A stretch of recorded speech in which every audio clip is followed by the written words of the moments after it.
Hello students, welcome विज्ञान world. आज आपके लिए लेके आया है 9th क्लास में वीडियो। चैप्टर 15 है आपका, खाद्य संसाधनों में सुधार। हिंदी मीडियम में है स्टूडेंट्स ये वीडियो। तो खाद्य संसाधन क्या होते हैं और उनमें सुधार कैसे करेंगे, ये सब भी हम इस चैप्टर में पढ़ेंगे। जैसे आप खाने की जो भी चीज़ें खाते हैं, चाहे वो पेड़ पौधों से आपको मिलती हों, चाहे जीव जंतुओं से मिलती हों, तो उनमें इम्प्रूवमेंट्स, उनमें सुधार कैसे करेंगे। तो देखो, जैसा कि स्टूडेंट्स आपको पता है, हम कोई भी खाना खाते हैं किस लिए खाते हैं, भोजन ग्रहण किस लिए करते हैं, हम करते हैं ऊर्जा के लिए भोजन ग्रहण। तो जो भी हम भोजन लेते हैं, भोजन हमने लिया है भाई, हम रोटी खा रहे हैं, हम दाल खा रहे हैं, ठीक है, हम दूध पी रहे हैं, तो दूध तो कहाँ से आया, जीव जंतुओं से आया है। और दाल रोटी ये सब कहाँ से आई है, पेड़ पौधों से मिल रही है हमें, ठीक है। उसके अलावा हम अनाज खा रहे हैं अलग अलग प्रकार के, जैसे रोटी में भी आ गया। तो अलग अलग प्रकार का भोजन होता है हमारा। तो भोजन में जो भी पोषक तत्व हैं वो हम जैसे डिवाइड कर देते हैं कि किस किस प्रकार का भोजन हम लेते हैं। एक तो होता है कार्बोहाइड्रेट खाते हैं, अनाज जिसमें आएंगे सारे। कार्बोहाइड्रेट के अलावा वसा लेते हैं हम, प्रोटीन लेते हैं, प्रोटीन के साथ साथ विटामिन लेते हैं, विटामिन और खनिज लवण लेते हैं। इतने प्रकार के हम पोषक तत्व लेते हैं भोजन में। तो मैं आपको इनका थोड़ा सा बेसिक आउटलाइन बता देती हूँ कि जो कार्बोहाइड्रेट और वसा हैं, ये दोनों ऐसे खाद्य उत्पाद हैं स्टूडेंट्स जिनसे हमें ऊर्जा मिलती है, ऊर्जा देने वाले भोजन हैं ये।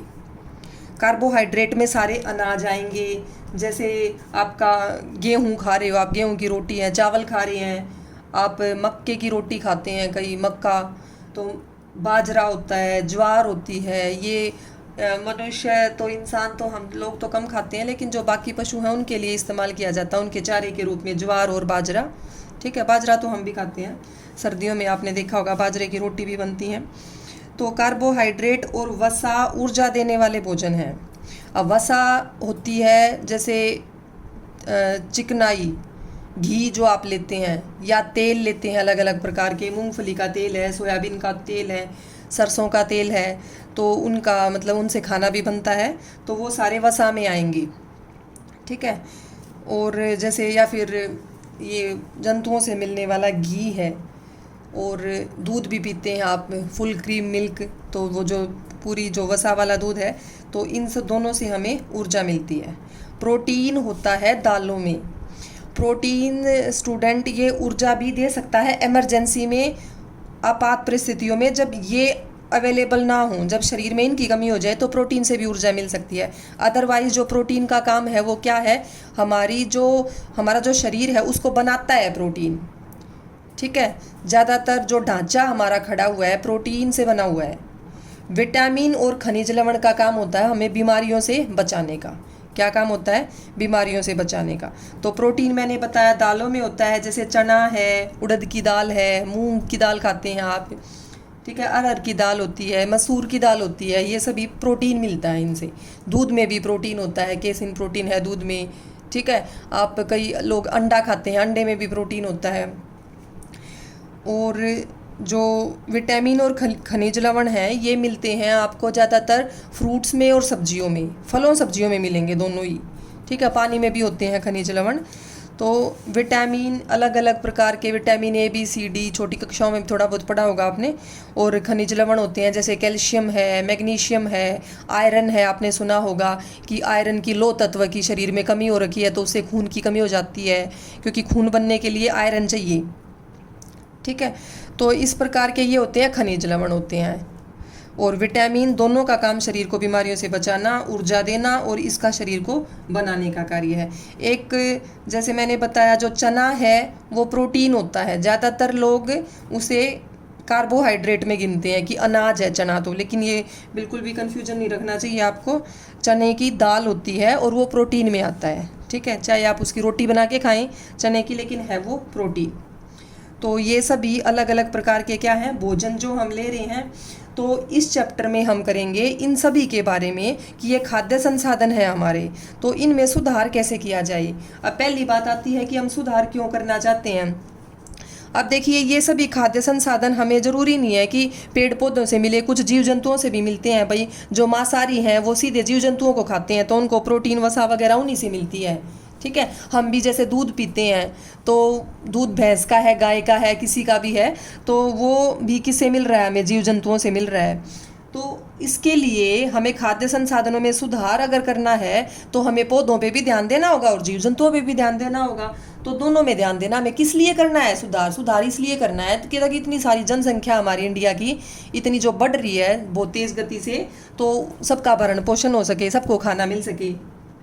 ठीक है, अभी जैसे लॉकडाउन में भी दिल्ली का सीएम केजरीवाल वो कितनी बार बोलते हैं कि भाई आप लोगों को ध्यान रखना है, आपके आस पड़ोस में कोई भी भूखा ना सोए। तो ऐसे ही हमारे साइंटिस्ट जो वैज्ञानिक हैं वो भी ध्यान रखते हैं कि हमारे खाद्य संसाधनों में सुधार होए, ज़्यादा पैदावार होए, ज़्यादा अनाज मिले, ताकि कोई भी लोग हमारे देश में भूखा ना सोए। काफ़ी हद तक सफल भी हुए हैं। जैसे हरित क्रांति आई है, एक तो हरित क्रांति आई है और एक श्वेत क्रांति आई है जो ज़्यादा फेमस रही हैं। तो हरित क्रांति तो है किस चीज़ की, हरित क्रांति है फसल उत्पादन में वृद्धि की। हरित जैसे हरा नाम से लग रहा है, फसल उत्पादन में जो वृद्धि हुई है वो हरित क्रांति होती है। और श्वेत क्रांति होती है दूध के लिए, कि दूध के उत्पादन में भी पिछले कुछ सालों में 20-30 सालों में काफ़ी वृद्धि हुई है।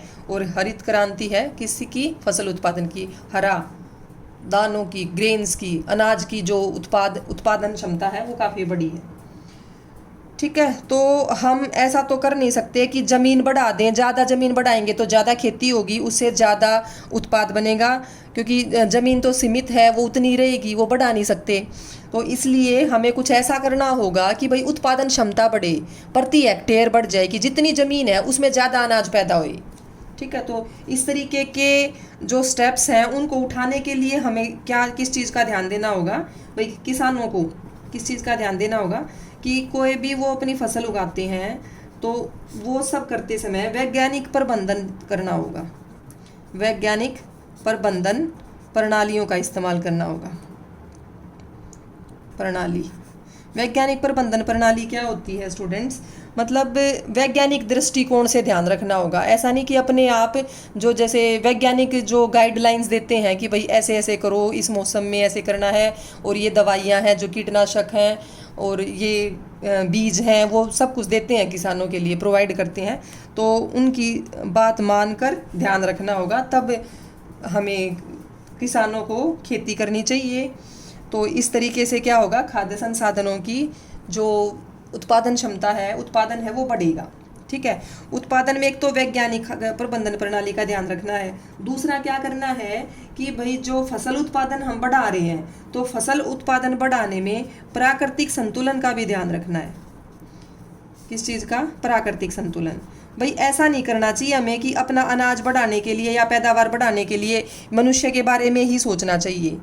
ठीक है, वो करने के साथ साथ हमें प्रकृति का भी ध्यान रखना चाहिए कि प्रकृति को कोई नुकसान ना हो, पर्यावरण को हमारे कोई भी हानि ना पहुँचे, कोई भी क्षति ना पहुँचे। तो प्राकृतिक संतुलन बनाए रखना होगा। ठीक है, प्राकृतिक संतुलन बनाना है साथ में, और वैज्ञानिक प्रबंधन प्रणाली का इस्तेमाल करना है। इस तरीके से खाद्य संसाधनों में सुधार हो जाएगा। ठीक है, अब खाद्य संसाधनों में सुधार के लिए हमें 2 चीज़ों का ध्यान रखना होगा। जैसे मैंने बताया, खाद्य संसाधन पौधों से भी मिलते हैं और जीव जंतुओं से भी मिलते हैं, दोनों से मिलते हैं ना खाद्य संसाधन। भाई इनसे दूध मिलता है, मांस, मछली, अंडे, ये सब मिलता है। तो जंतुओं को और पौधों को दोनों का ध्यान रखना होगा हमें। तो इस चैप्टर में हम 2 टॉपिक पढ़ेंगे। एक तो पौधों से फसल मिलती है तो फसल के उत्पादन में वृद्धि कैसे करें, और दूसरा है कि भाई जंतुओं से जो भी हमें मिलता है तो उनके उत्पादन में वृद्धि कैसे करें। तो पौधों का आ जाएगा आपका फसल उत्पादन, क्या आ जाएगा, फसल उत्पादन में कैसे वृद्धि करें। और जंतुओं के लिए आ जाएगा, इसको बोलते हैं, जंतुओं वाला जो है उसको बोलते हैं पशुपालन। ठीक है, कि पशुओं को पाल के और उनसे, जैसे मछली पाल रहे हैं, मुर्गी पाल रहे हैं, ठीक है, गाय भैंस पाल रहे हैं, उनसे दूध मिले। तो फसल उत्पादन और पशुपालन, ये 2 टॉपिक हैं आपके इस पूरे चैप्टर में जो हम पढ़ेंगे। तो जो फसल उत्पादन है, फसल उत्पादन में इसको कैसे बढ़ाएंगे, मेनली हम स्टूडेंट्स 3 स्टेप हम इसमें लेंगे कि इसको कैसे बढ़ाएंगे। सबसे पहले लेंगे कि भाई या तो फसल की किस्म अच्छी कर दो, फसल की किस्मों में सुधार, फसल की किस्मों में सुधार, ठीक है भाई। अच्छे बीज दे दो किसानों को, अच्छे बीज दोगे तो उनका जो जो फ़ायदा होगा मैं वो डिस्कस करूँगी चैप्टर में। दूसरा, जो फसल की उत्पादन क्षमता बढ़ाई जाए, फसल उत्पादन प्रबंधन बोलते हैं, ठीक है, कि उसकी देख रेख अच्छे से की जाए, उत्पादन क्षमता बढ़ाई जाए, फसल की ज़्यादा उत्पादन हो, ठीक है, प्रति हेक्टेयर। और फिर है फसल सुरक्षा प्रबंधन, कि उसकी सुरक्षा अच्छे से हो, कीटों से और बीमारियों से और मौसम से, ठीक है। कई बार बाढ़ सूखा आ जाता है, मौसम की भी बहुत मार पड़ती है, तो उससे भी बचाव का कुछ होना चाहिए। और फसल कटने के बाद भी गोदामों में उसकी सुरक्षा के पूरे उपाय होने चाहिए। तो फसल सुरक्षा प्रबंधन, फसल उत्पादन प्रबंधन, और सबसे पहले किस्म, कि भाई अच्छे बीज चुनना है, फिर उस फसल की अच्छी देखभाल करनी है, और फिर क्या करना है, जो कटी हुई फसल है उसको गोदामों में कोई हानि नहीं पहुंचाने देनी, उसकी सुरक्षा करनी है। तो ये 3 पॉइंट हम पढ़ेंगे फसल उत्पादन वाले टॉपिक में, ठीक है। फिर आता है पशुपालन। जो पशुपालन का टॉपिक है उसमें हम क्या क्या करेंगे, उसमें भी हमारे 3-4 टॉपिक हैं।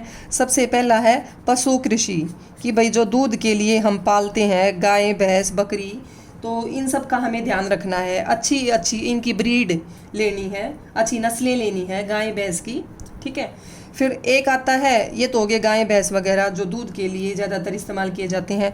फिर आता है मुर्गी पालन, भाई मुर्गी का भी काफ़ी खाने में इस्तेमाल होता है, तो पशुपालन में मुर्गी पालन का टॉपिक आएगा।